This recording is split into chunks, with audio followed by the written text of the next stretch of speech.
Welcome to episode 2 of Get Rich or Broke, Go Broke Trying. My name is. Okay, we're finna start this shit over. I already fucked up the Yeah, first you gotta tighten up, baby. time. All right, what's up, everybody? Welcome to episode 2 of Get Rich or Go Broke Trying. I'm your host, Eddie Kang. As always, I'm joined by my co-host. What it do is your boy DC. We got a new producer that we're working with. His name is Step. You'll be hearing from time to time. We have a new addition to the Grog BT family. I would say we had a very successful first episode. What would you say, DC? Hey man, I like it, man. I technically want to call us 3-1-1, but you're your own worst critic, bro, just like me. So that's why I think we get along so well. Honestly, yeah, you did kind of fuck up my late, man. I ain't gonna lie to you. What you mean? I, How did I do that, it?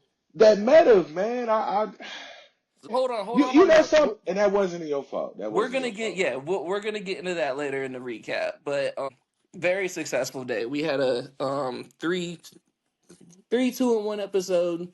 Really, what was it? 2-2-1. Really three You one and you one. you call it 2-2-1. I call it 3-1-1, bro. Either way, a successful episode. If you played all of our plays single, we gave you guys enough underdogs that you still would have won money. And Yeah, at the plus end of the money day, we're just trying to stay green every day. all day. If you're green every day, you know that's growth. That's it, man. So That's the main goal, baby. without further ado, let's get into the recap of last episode. DC, go ahead. So technically, man, I finished 1-0-1. Honestly, Cone, I ain't gonna lie to you, bro. I expected a better showing out of Boo, man. But like I said, bro, he just been laying down all fucking season, anyways. I think. He gave you a little scare in the first set. I mean, You you know did that's shoot me. me You though. did shoot me a text in the first set. But you know that's me though. You know how that is, man. If that shit ain't turning into a green bean in the first 5 minutes, bro, I don't even want to talk. You know what I'm saying? Like everybody about to sell a nigga out. That's just how I feel, bro. It's. But like I said, he still got swept 2-0. Motherfucker laid down. But I'm really hoping that he hits his stride later on in the season, bro. I feel like that's gonna be a lot of sleeper money in those qualifying tournaments, especially in them Grand Slam tourneys, bro. It's gonna be plus money all day, especially if he continues this slide. If he just continues to slide, I feel like give me another month. Another month. What's the next Grand Slam that's coming up? Is it the Wimmy? No, French Open in May. It's the French, that is right. Yeah, Then it right goes after French, that, Wimbledon, and then U.S. Open. It's yeah, kind they of weird. Like tennis season's weird. They start the season in January, and they're like, "Hey, let's have one of our most important tournaments in the first month of the season," and then the other three are all in the summertime.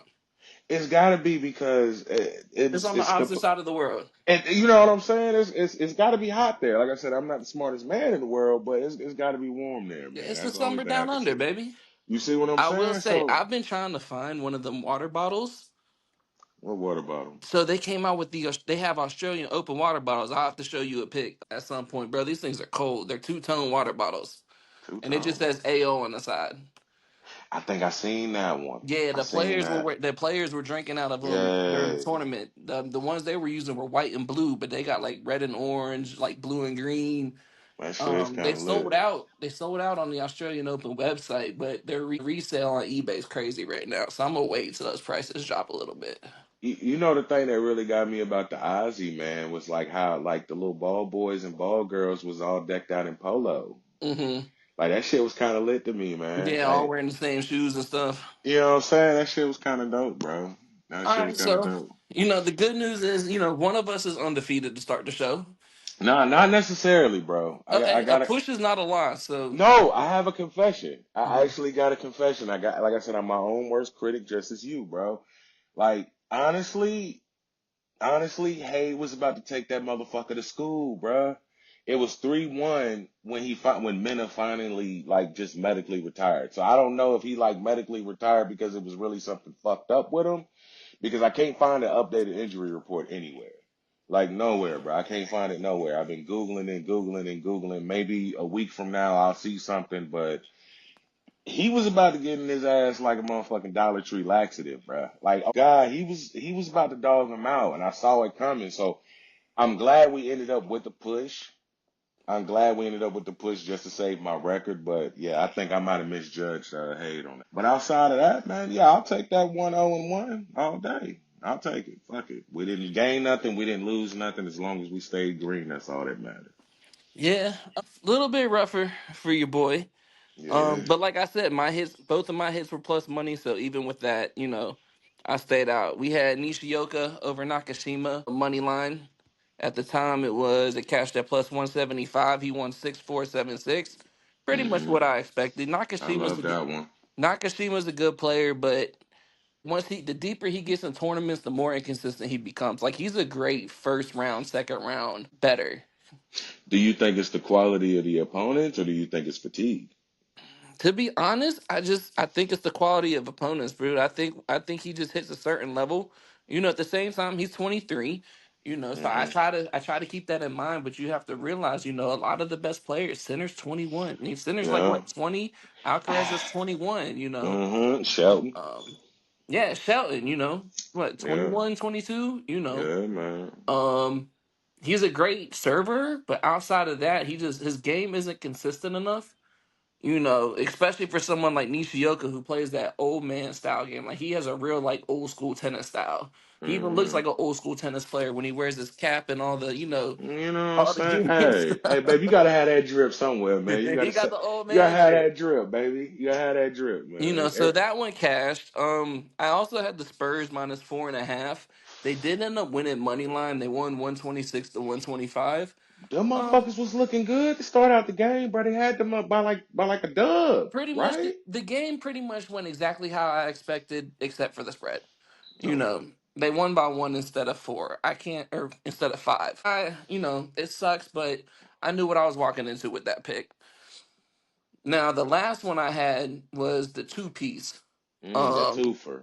it was I the love a twofer. good twofer. I It love a was good the twofer, man. Medvedev. It was the Medvedev Belushi match. My official pick was Medvedev to win 2-1 at plus 250.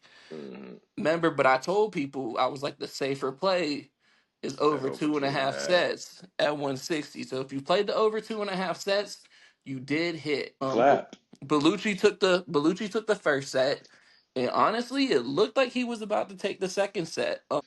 Medvedev was down 5-2 in the tiebreaker. Came back and won it. But But he ended up, huh? you did in your defense, you did say that he has not been able to win back to back sets. So for me, when you said that for me, man, like when he lost that first set, I said, damn, like I don't think he's gonna win. He did fight, which I do appreciate. The motherfucker did fight. But it's like when you said that shit last ep, Coon. That shit really The only reason I wasn't too pressed about it was because he had just did it to Wawrinka the round before. He lost the okay. first set to Wawrinka and then won set 2 and 3 in the match before. So it wasn't something where I thought he turned the corner. It was just more like, all right, I've seen you do it. You know what I mean? Bellucci's a good player. Honestly, he's on a hell of a run right now. But I just, Medvedev's weird, dude. Like he's turning into one of those top 10 players where like I can't bet you because you're inconsistent when it comes to the players that you should be. Um, Scrape, scrape at that. yeah, And like you should be kind of like what Sissy Poss did with, ironically, Bellucci today. But honestly, the whole thing about this match is weird though, because there were some things in the match that made me wonder what Medvedev was actually doing. And I came to find out after the match. Now, this is something we might be talking about in a couple months. I don't know, but somebody I highly respect in the tennis industry noticed something about that match the other day. what was that, baby? Talk to me. So, leading up to that match, Medvedev was minus 700 to win money line, Hmm. which for him in that match is about accurate. You know what I mean? Like he should be that heavy of a favorite against somebody like Bellucci. Only problem is apparently sometime before the match, I don't know if it was 15 minutes before the match started or 30 minutes before the match started. Those odds went from minus 700 to minus 250. So for that to happen, that means a lot of money was put on Bellucci last minute. Now, the person that I heard talking about this, they didn't say that something was going on with that, but somebody knows something That's a big jump, to man. put that type of money on. what was he? What was he? Plus he was plus money like plus 500, wasn't he? I want to say he was in the 400 to 500 range. Hold on, you got me ready to go check. You got to be ready to go check, man. I got to see. Like that's cool. That's wild. That's a big jump, man. From -700 to -250. Now I'm not saying Medvedev through the match. I watched. I'll say I watched pretty much from the second set on. And Medvedev is always hard to tell because he's such a hothead and so emotionally unstable. Hmm. But there was one in the tiebreak. All he had to do was hit a drop shot, and he like jumps up and like swings down at the ball, Hmm. and it's like I've never seen a tennis player do that in my life. That's. I So mean, I'm not saying he did anything, but somebody I respect in the industry just happened to mention it in something I was watching, and I would not be surprised if they end up. yeah, I'm not gonna lie, man. Now that I'm like, I'm looking at the stats now. Like he had 9 aces to Bellucci's 2. I mean, he did have 8 double faults, but the thing that sticks out most to me, and when, like I said, when I go live betting with tennis, like one of my well respect, this old guy I work with, man, I respect him highly, man. I'm gonna call him Mr. Wilson. Mr. Wilson, he told me to look out for these 3 things when you're live betting tennis. And from what I'm seeing on this sheet, there's no way Medvedev should have lost that last match 6-3, bro. Well, He why was. why don't you want to enlighten the audience on what those three things are? I don't like giving away my secrets, but I will give you one thing right here. One thing he did tell me is that you look at the receiving points. Medvedev's receiving, he had literally 50 points to Bellucci's 32. That right there would have had me taking Medvedev if he was plus money. Yeah, you think he's winning in straight sets like Yeah, 6-2, 6-2. you like just with a 50 to 32 receiving point ratio, like you got to realize like, and then he was even see now that's where it gets weird. Like Medvedev, but his first serve was off. Like I don't know, man. I hope they do launch that investigation. I would love to find out what actually Yeah, like happened it's in this not game, something man. that's definite. It's something that my guy said just to keep an eye on. But don't be Mm. surprised if this gets brought up in a couple months. But that's pretty much our recap for episode one. I'm gonna take a Green Day over any day. So let's carry that momentum into episode two. DC, what you got for my picks this week, my boy? All right, so man, I know we said that this is not a tennis show. I know we said that in the last episode, bro. But It's gonna be a lot of tennis in the slow sports seasons. and especially the time frame that we're launching it. Like people, I'm just gonna be honest with you. I want to give you guys picks that I know that are like that I feel like are going to hit. I can sit here and say, oh, I feel like the Cavs are gonna beat the Celtics. It is what it is. Honestly, I'm it's not a not big even that. basketball guy. It's not even that for me. It's just the fact that, like, man, you can wake up at 8 o'clock in the morning, and by like 10:30, you can be up 300. On that tennis, man. On Honestly, it's my man. out of all the sports, it's my favorite sport to bet on. It really is, man. Like I said, you can end up collecting 2 paychecks in a day, bro. Like you already know me. I'm a night owl. So I'm up at 11, 12, 1 in the morning putting in a parlay, a 5-legger, bro. How many times have I sent you a 5-legger for $25 and that shit clapped for 500? And then turn around and send you a 2 or 3-legger for like $30 and that thing clapped for 200. Like I love being able to collect that check during the day and then lose it all at night on basketball. That's how that shit usually goes. All right, so check it. So people, my picks for today. I have Tiago Monteiro and Felipe Alves. Go ahead and sound this shit out for me, Cone. We already tried this in the pre-interview and all of that other stuff, man. I couldn't get it together, man. Tongue tied It's like a motherfucker. it's the Buenos Aires tournament. It's in Argentina. Yes, sir. It's the This capital match, of Argentina. okay, Now I need to Mr. Google that because I don't want to. Mr. Geography over here. I'll Well, take in that shit. fairness, I did take a Madden. I did relocate my Madden team last year from Miami to Buenos Aires. Oh, okay, then I got you, baby. But this match right here starts at 12 p.m. I'm taking Monteiro on the straight money line. He's wouldn't call him a heavy favorite. Still a little bit of money to be made if you are a big better. But if you know what I'm saying, you like me, you like parlaying, Then I did parlay this one with another pick. So I'm taking Montier on the money line. From where I was seeing, where I shopped around at, I saw they had him at minus 175. I'm taking him because in his last 10, he's 5-5. He went 3-0 before losing one. He lost 3-2 in the Aussie Open. Alves is 3-7 in his last 10, dropping his last two matches. These two have faced off before. Thiago has swept that motherfucker each time on red clay. This match is on red clay. So I don't like calling anything a lock because every dog has his day. But for me, it's I just if he loses Eddie, I'll be surprised, bro. I would really be surprised. My second pick that I feel Hold like on, before you do the second pick, I what's have up? breaking news. What's going on? Buenos Aires is the capital of Argentina. Yeah, you was right. I knew Yeah. you was right. When I did I my wasn't little sure. Google I had to search. Google it. Nah, you good, nigga? Because when I did my little Google search, it even said it was the capital of Argentina. Like, nah, you good? All All right, my right. bad. Go ahead with pick two. Nah, you good, folk. At least we educating the folk, making sure that we all on the same note. But pick two is coming out of do you want to say this one, Cooney? I I'm think being honest, nigga. I Shit. think it's Cluj Napoca. If Yeah, I you offend are. anybody, I apologize.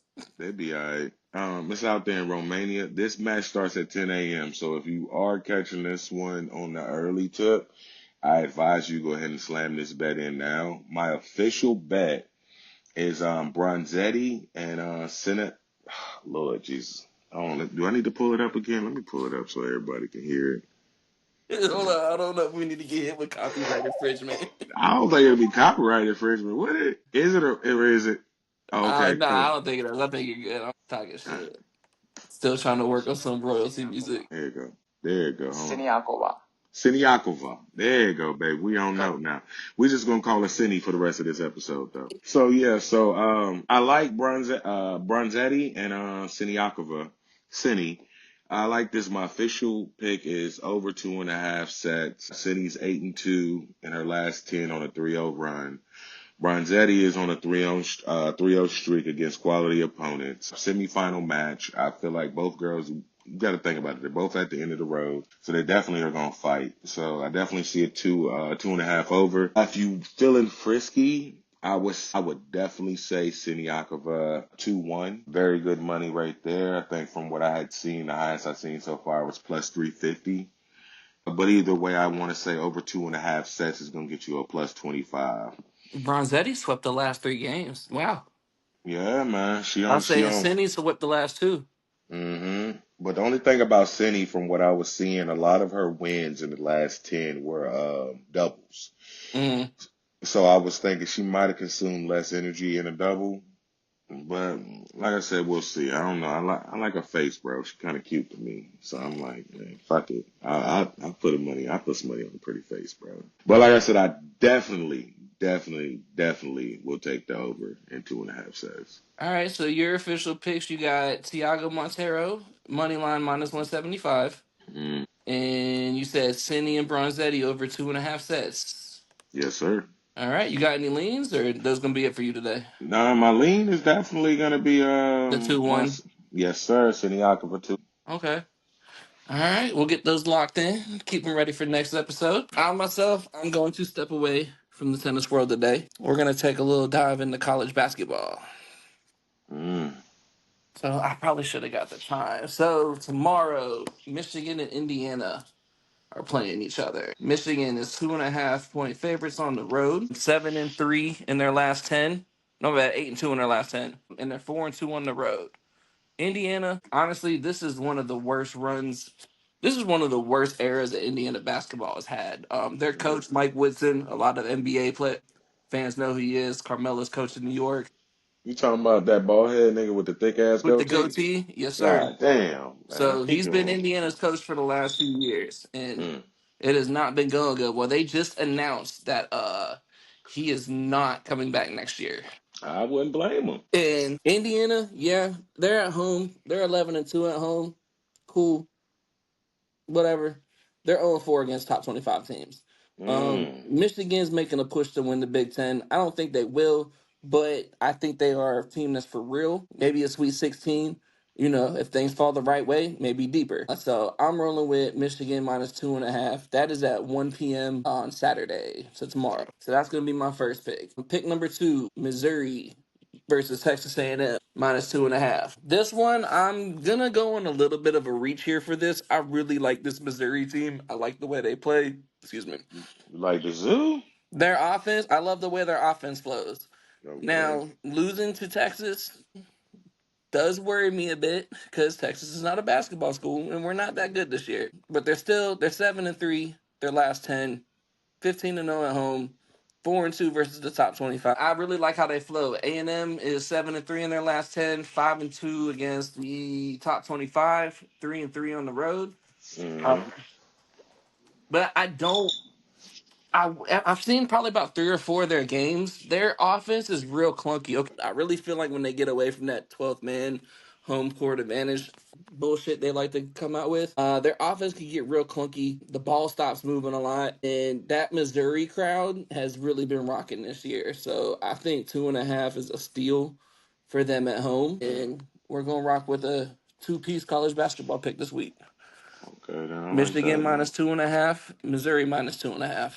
So you don't think they can get it done in the zoo? I like that, Nah, baby. dude, Missouri ain't lost at home yet this year, and if they're gonna lose to Okay. somebody, it's gonna be to like Kentucky or somebody. It's not gonna be Texas. No, man, This Kentucky one's them at 3:30 odd. p.m. Man, Kentucky ain't Kentucky, man. Like they ain't No, but Kentucky they enough beat for me. no, but they did beat Tennessee in Tennessee. Yeah, they did. They did. I lost some money on that game. Yeah, I don't see how I forgot that one. I think it was because of the money that I had lost on Kentucky before that. So you know how that goes. You got short-term memory. You know how that goes, man. All right, So so we got our show's official picks. DC's is Tiago Montero money line at -175. Then he has Bronzetti versus Cine over 2.5 sets. His lean is Cine to win 2 sets to 1. And my picks are Missouri -2.5 at home against Texas A&M, and Michigan -2.5 on the road versus Indiana. I think we got a so pretty solid slate this week, man. I think we could really. I think we can go green 2 episodes in a row. I know we're going green 2 episodes in a row, baby. I just it's there. It's just lined up for it, man. But you know what? I'm really excited. I'm really excited to talk about Philly right now, baby. I'm I really know. excited to I was talk getting about ready. these I was Super getting ready Bowl to lead. picks, So I was bro. about to say, you know what? We've been I'm talking really about. excited. We've been talking about a lot of sports and a lot of stuff, man. Y'all know what week this is, man. It's the biggest week of the year.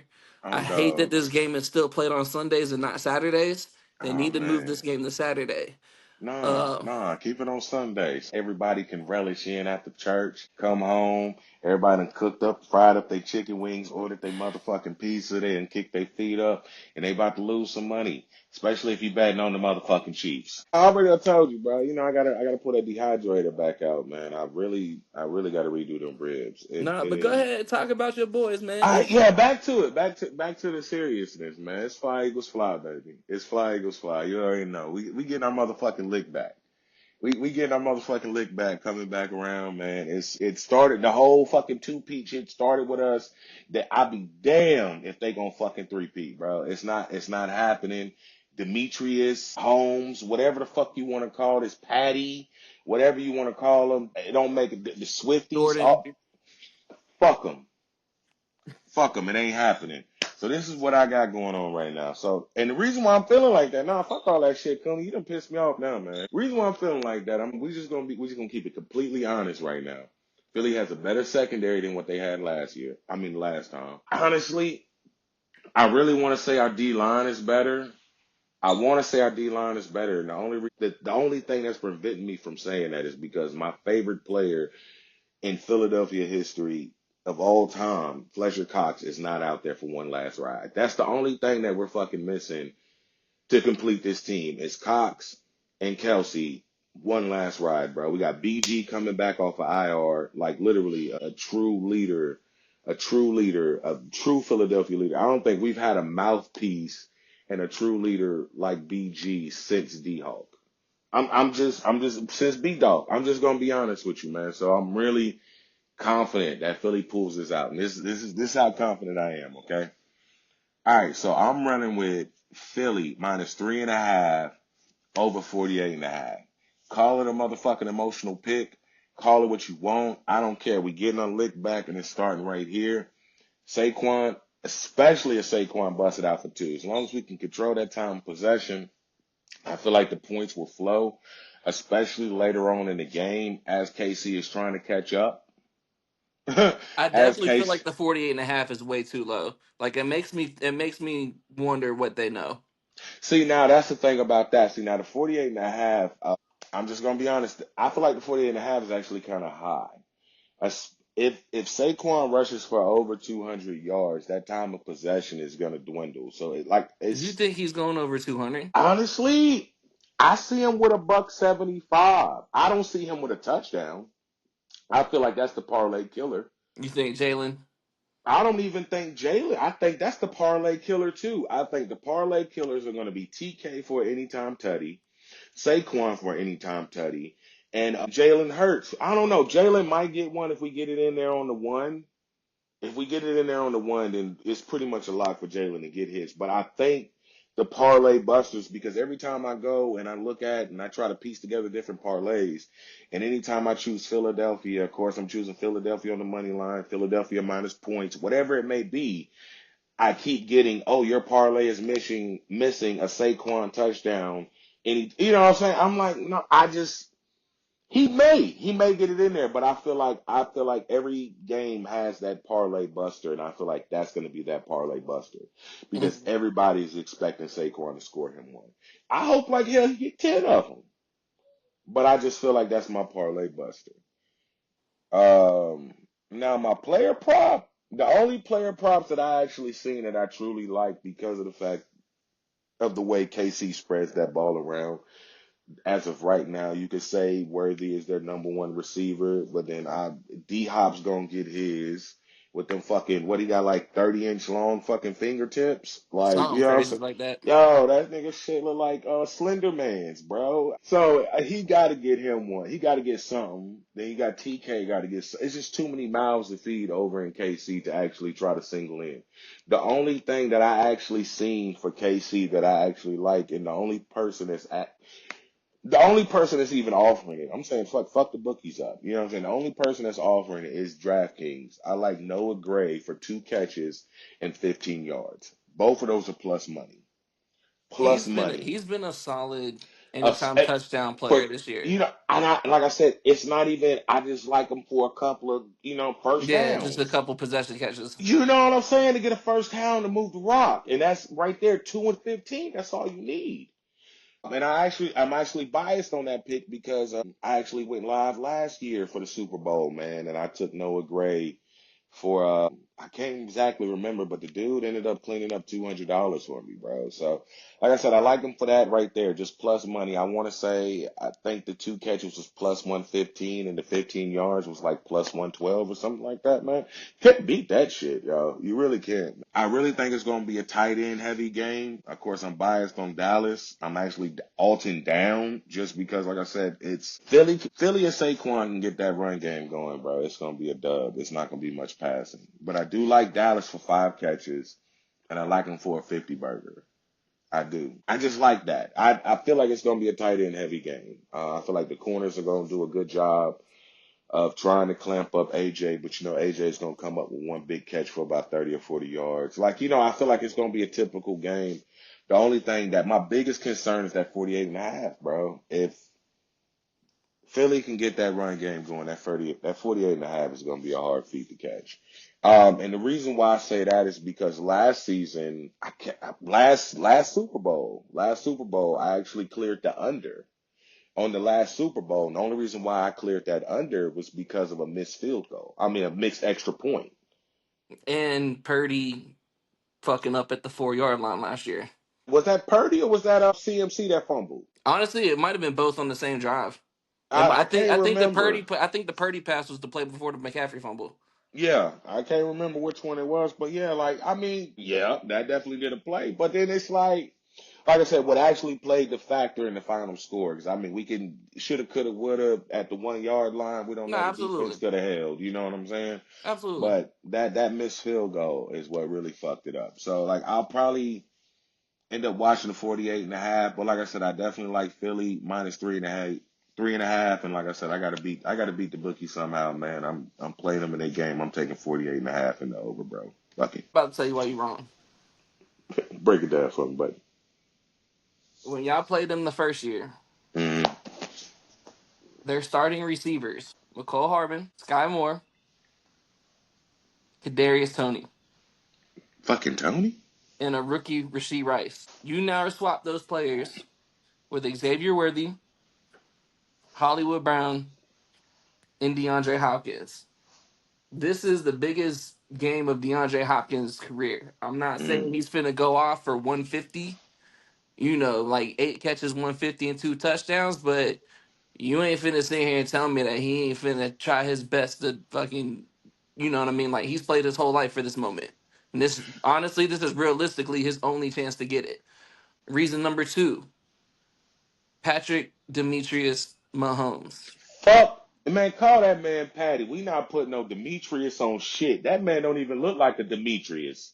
Y'all not finna beat Big Meech, We bro. not about to call him Demetrius. Now Nah, we hold up, not about to do hold up. that. No, I sat there quiet the whole time you was talking. I let you put all your points out. You sounded like a Chiefs fan, Mr. Terrible Towel, but go ahead. I cheer for who my money's on. Mm-hmm. Like you said, you the same person that said I bet against my own team. Hey, baby, if that paper green, Exactly, and you know what Mahomes has got me? what he done got you this season, A man? lot of green, All that flopping. a What lot all of that green. flopping done got you this season, I will man? say I'm not a big props person. Personally, I feel like Super Bowl props is just code name for a donation. But I do think I will be making a play on the Patrick Mahomes rushing total over Yeah, okay, in yeah, the fuck that playoffs. up. I don't. It seems like every big playoff game that he has at least 2 or 3 um just plays where he scrambles out the pocket and breaks it. You re- Go ahead. But outside of that, I probably won't be playing any props outside of like the national anthem and the coin toss. So what's your official call for the game? Chiefs money line over 48.5. No, that's what you taking. Well, Honestly, I might do Chiefs. To be, if you really, my personal opinion, I feel like whoever you like to win the Super Bowl -2.5 is the best play for that. You're gonna get extra juice either way because it's a 1 point spread. You'll get more juice if you take Philly -2.5, but I really feel like instead of a money line play, -2.5 is the one to go here because you'll get a little bit extra juice with Kansas City. But if you Philly's gonna win, you could solo Philly at -2.5 and get decent plus money for that. yeah, I think last time I checked, there was only like two sports books that had Philly at a plus money still. Because Uh, I said I'm actually logging into one now. I can tell you yeah. exactly what it is. So Philly is still +1.5. Their money line's +100. Hmm. But let me see if I can slide it over real quick. You could slide Philly to -2.5 and get +119. Mm. So like for a parlay, that the more plus money you can get on a bet for a parlay, it'll drastically increase your parlay. It'll amplify it. But nah, my official pick is Chiefs money line over 48.5. But if you want to chase some juice, I would go -2.5, whoever you think is gonna win. I got you. Yeah, I definitely agree with that one, man. Honestly, if y'all don't want to lose y'all money, you need to just go ahead and put that money on Philly, man. Because ain't no way in the hell we going back. Ain't no way in the hell we going back to Philadelphia without that Lombardi Trophy. I'm just gonna be honest with you, bro. But we're gonna fuck Mahomes up all day long. I hope he can find a way out of that pocket, but I highly doubt with Zach Bond and Nolan Smith and you got BG coming back. I highly doubt he's getting out that pocket unless he goes up that gut into the face of Jordan Davis and Jalen Carter and gets smacked in his motherfucking mouth. I just don't see Patty doing too much. He didn't do too much last Super Bowl, man. The guy didn't even break 200 yards, bro. It was a lot of dinking and dunking, and I feel like we have the linebackers in the secondary to actually deal with that this He season. ain't done a lot this year, and look where they at. Hey man, like I said, the man If it had he ain't only broke, don't break it. see here you got some is Russell coming back? Who? Is Russell? Yeah, Russie. Is Russie coming back? I feel like you a little too invested in the Chiefs right now, man.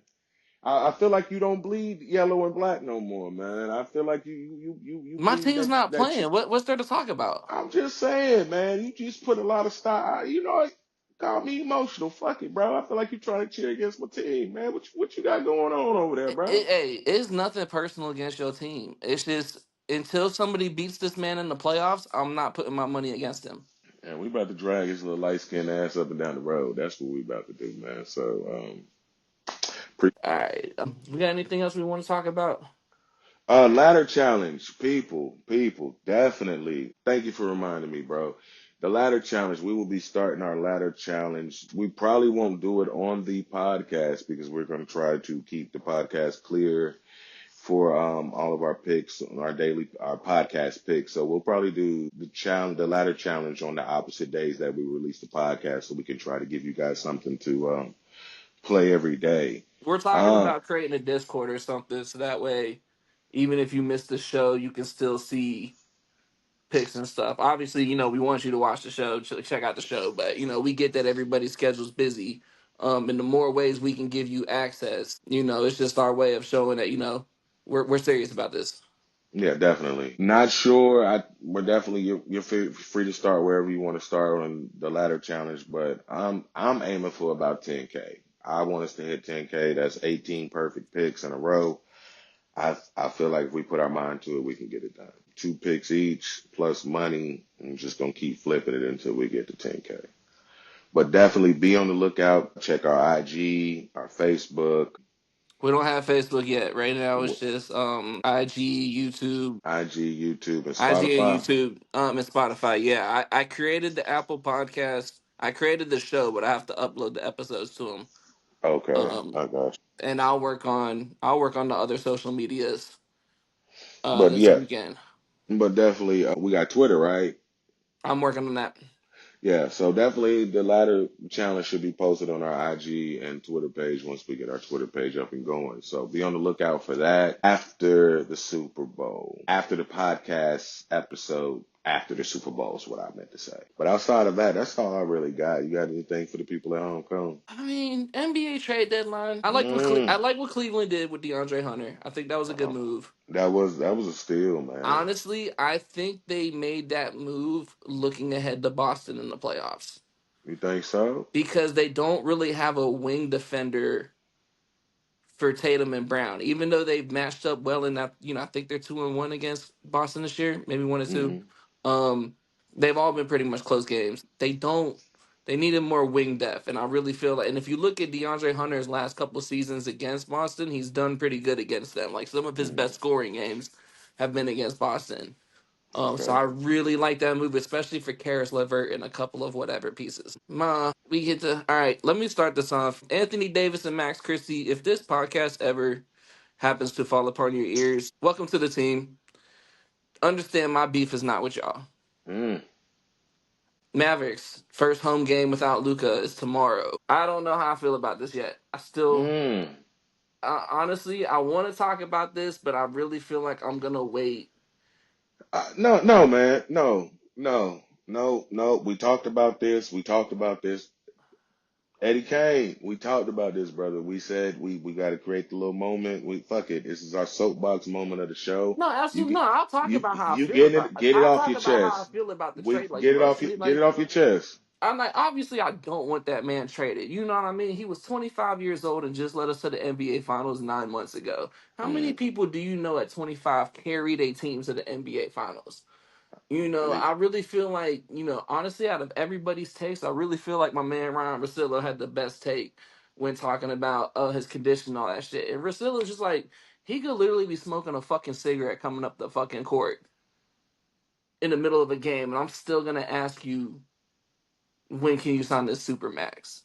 Like, these are not players that you trade away.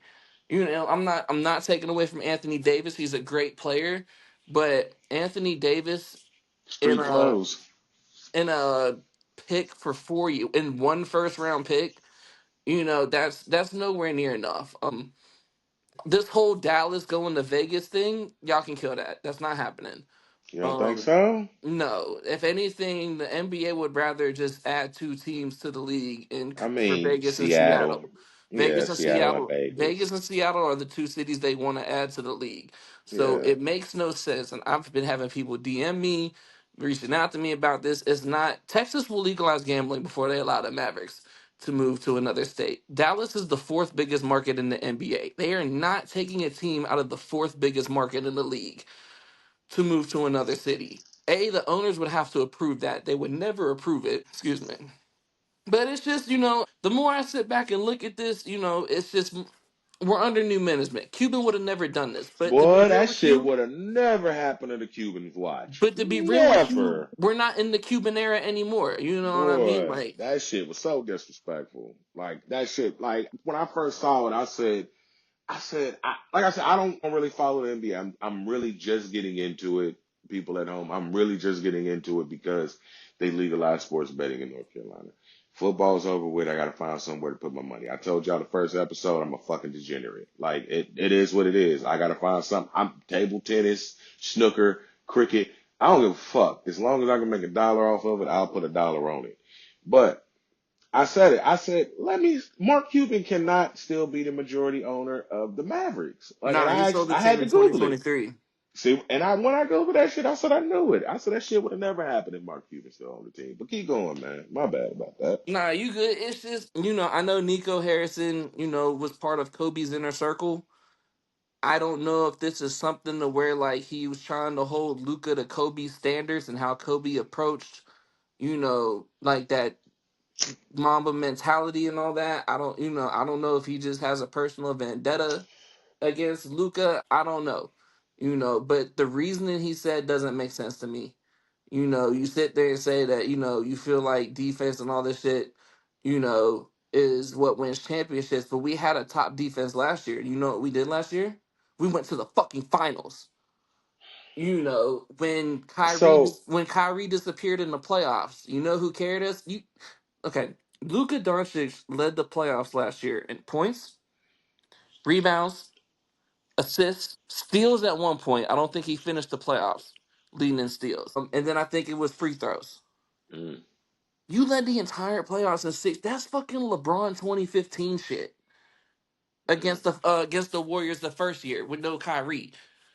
Kyrie was gone. Kyrie, everybody's like, "Well, you got Kyrie and AD." Kyrie has a bulging disc in his back right now. Everybody's like, "Y'all can beat anybody in the West if you're healthy." I don't trust this team to stay healthy. Every time Lively's out for the season, PJ Washington is so fucking. whoa. He's out for the season? That's what they're worried about. It. If he comes back, it probably won't be until playoffs. Okay, I was kind of worried about that. I was like, because AD was saying he needed another big man because he'd rather have I mean, played we the still got four. Gafford. I Gafford's mean, not a terrible big man. I'm not saying he's bad at all. I just like Lively's game, I bro. love Lively. Honestly, I was scared that they were gonna trade him this week, and I'm so glad they didn't. Okay. But yeah, honestly, just it's the worst trade in NBA history. Like, there's no way around that. It's the worst trade in NBA history. And honestly, I don't even think we realize how bad it's gonna get. Like, I think everything that Nico was worried about with Luca is about to come back like tenfold next year or in the year after that. Because you've paired him with the one person who can get him right. LeBron spends over $1.2 million on his body every year. If your complaint is that, if your only complaint about Luka Doncic is that he's fat and out of shape, which by the way, during this quote unquote fat and out of shape period, he was a walking 35, 11, and 10. I don't know if they saying the motherfucker weigh 270, man. Bro, he did not weigh 270. He played He Olympic basketball for half the offseason. You can't gain that much weight. he giving me Zion vibes, Dude, man. he's not even. It's not. Y'all sending me these Photoshop pictures and shit. Like, I've watched the games this year. Who's I've seen y'all? him I ain't play. seen you no Photoshop. I I'm sent not you a saying you. pic. No, I said y'all, not Oh, you. oh, okay. No, I'm I talking. did send No, you a pic. That's the only if reason why I people said listen to this something. I sent you podcast, a they know. pic. Nah, if the people I'm talking about listen to this podcast, they gonna know who y'all is. Mm. But yeah, it's like I said, AD, welcome to great player. I'm glad to have you, but you just traded a top. At worst, Luca's the fourth best player in the league. At worst, you just traded at worst the fourth best player in the league for what? A top 15 player that's 7 years older and a first round pick. Like, get the fuck out of here, dude. So you Yeah, coming to the? Are you coming to the lake show? No, what? No, I'm no. just saying, man. We got a seat. I got a seat for you, baby. That's fine. I'm not. I'm not. If Well, anything, I'll just become a fan of basketball. Like I'll just drop the team and watch the sport. come visit, man. It's an exciting Hey, show. they got Lakers -4 February 25th versus Ah, Dallas. I I like look, it. he want to juice it to -9. I put -10. I think Luka gonna put that work on it. I think Luka gonna drop 60. I think he gonna a 50 burger easy. Well, man, I'm excited to see how that first game goes, man. I'm excited. Well, I'm not gonna say I'm excited to see the Chiefs win Sunday because honestly, I know that's gonna hurt you. I'm not. It ain't nothing It's exciting to nothing personal see. against your You team, about to bro. You lose just that happen to money be the you one about that to he put go. up in there. Like You just that's happen to be the it. team that he got to play. Whatever. About to get dogged by. We about to walk the park on that little light skinned fuck. All right, y'all. That's gonna be it for episode 2. We'll probably film something again Monday or Tuesday. We're still trying to hammer out a set schedule. But we're definitely gonna be coming to you guys at least 2 times a week, probably 3. Just depends on what we got going on and what's going on in the sports world. So now that we've been rambling on, we just want to recap the picks again one more time. DC's picks was Tiago Montero -175 money line. And it was Bronzetti and Siniakova over 2.5 sets with his official pick, but his lean is Siniakova to win 2 sets to 1. Hmm. And then my picks were Michigan -2.5 against Indiana and Missouri -2.5 against Texas A&M. So thank you for listening to another episode. We'll get back to you guys soon. And as always, get rich or go broke trying.